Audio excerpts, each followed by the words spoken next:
वर्तमान पाणीपागर एक परिवर्तन समस्त को आश्चर्य करदे। हिट वेव पाई केवल गछ कटा जे दायी ताहा कहबा ठीक हेबनी। सामान भाव में परिवेश प्रदूषण मध्य दायी।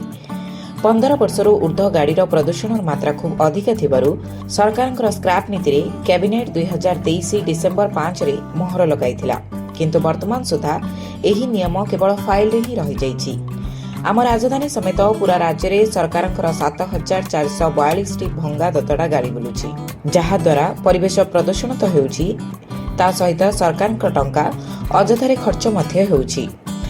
स्क्रैप रूल्स पाई केंद्र 200 कोटी टंकार सहायता करथिले मध्य एही रूल्स ओडिशा समेत 8टी राज्य में ग्रहण करा जाइछि, किंतु परिवर्तन किछि होई पारि नाही। समान भाव में इलेक्ट्रिकल व्हीकल्स पाई सरकार प्रोत्साहन मध्य देउछंती।